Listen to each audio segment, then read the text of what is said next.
The Emperor's New Clothes. Many years ago there was an emperor who was so excessively fond of new clothes that he spent all his money in dress.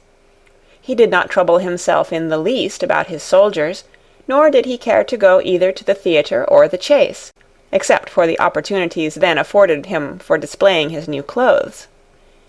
He had a different suit for each hour of the day, and, as of any other king or emperor one is accustomed to say, "He is sitting in council," it was always said of him, "The emperor is sitting in his wardrobe."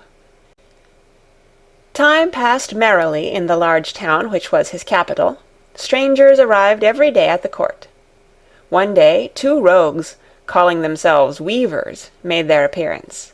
They gave out that they knew how to weave stuffs of the most beautiful colors and elaborate patterns, the clothes manufactured from which should have the wonderful property of remaining invisible to everyone who was unfit for the office he held, or who was extraordinarily simple in character. "These must indeed be splendid clothes," thought the emperor. "Had I such a suit, I might at once find out what men in my realms are unfit for their office, and also be able to distinguish the wise from the foolish.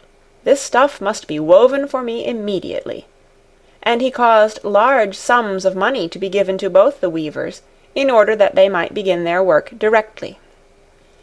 So the 2 pretended weavers set up 2 looms, and affected to work very busily, though in reality they did nothing at all. They asked for the most delicate silk and the purest gold thread, put both into their own knapsacks, and then continued their pretended work at the empty looms until late at night. "I should like to know how the weavers are getting on with my cloth," said the emperor to himself, after some little time had elapsed.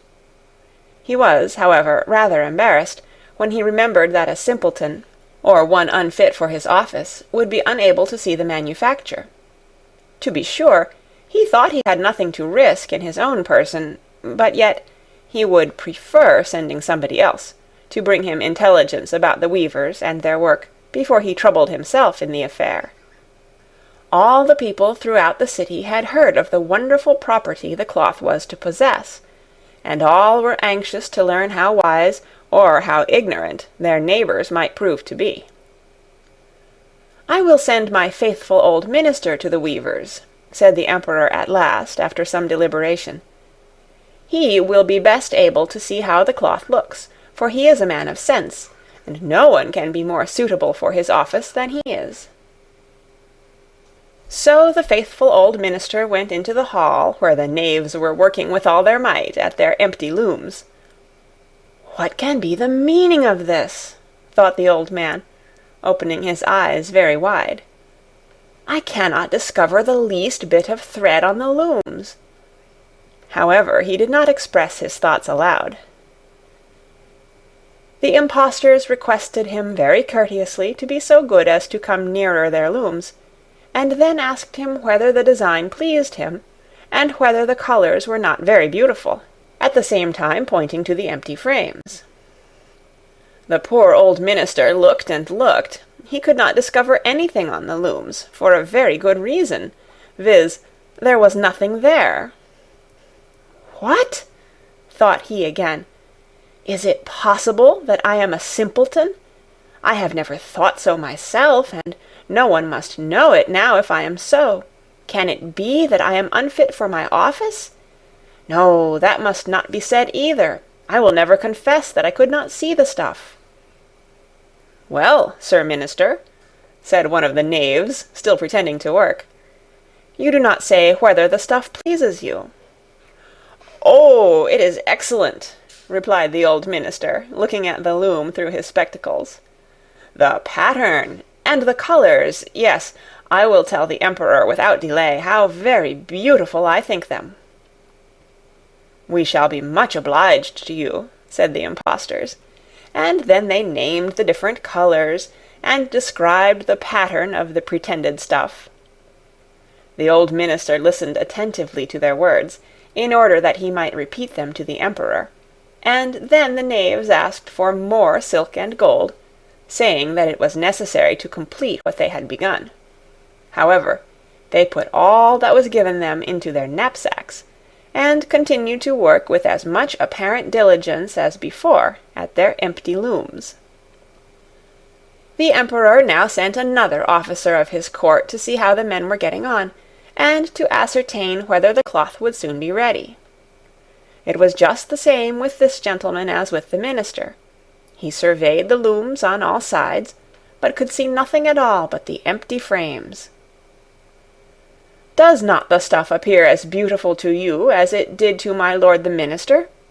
asked the impostors of the Emperor's second ambassador, at the same time making the same gestures as before, and talking of the design and colours which were not there.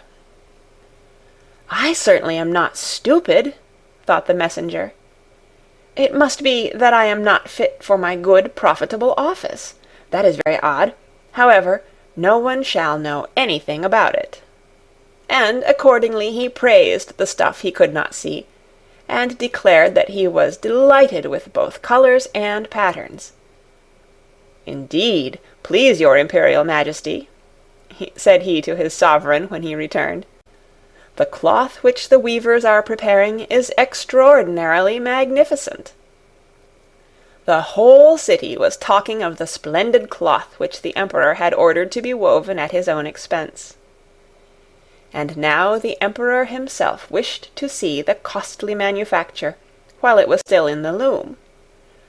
Accompanied by a select number of officers of the court, among whom were the 2 honest men who had already admired the cloth, he went to the crafty impostors who, as soon as they were aware of the Emperor's approach, went on working more diligently than ever, although they still did not pass a single thread through the looms. "Is not the work absolutely magnificent?" said the 2 officers of the crown already mentioned. "If your Majesty will only be pleased to look at it, what a splendid design, what glorious colours!" And at the same time they pointed to the empty frames, for they imagined that everyone else could see this exquisite piece of workmanship. "How is this?" said the Emperor to himself. "I can see nothing. This is indeed a terrible affair. Am I a simpleton, or am I unfit to be an emperor? That would be the worst thing that could happen. Oh, the cloth is charming," said he aloud. "It has my complete approbation." And he smiled most graciously, and looked closely at the empty looms, for on no account would he say that he could not see what 2 of the officers of his court had praised so much. All his retinue now strained their eyes, hoping to discover something on the looms, but they could see no more than the others. Nevertheless, they all exclaimed, "Oh, how beautiful!"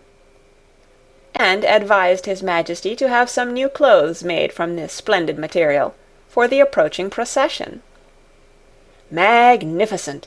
Charming! Excellent!"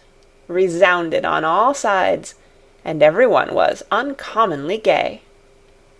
The Emperor shared in the general satisfaction, and presented the impostors with the riband of an order of knighthood, to be worn in their buttonholes, and the title of gentlemen weavers. The rogues sat up the whole of the night before the day on which the procession was to take place, and had 16 lights burning, so that everyone might see how anxious they were to finish the Emperor's new suit. They pretended to roll the cloth off the looms, cut the air with their scissors, and sewed with needles without any thread in them. "See," cried they at last, "the Emperor's new clothes are ready."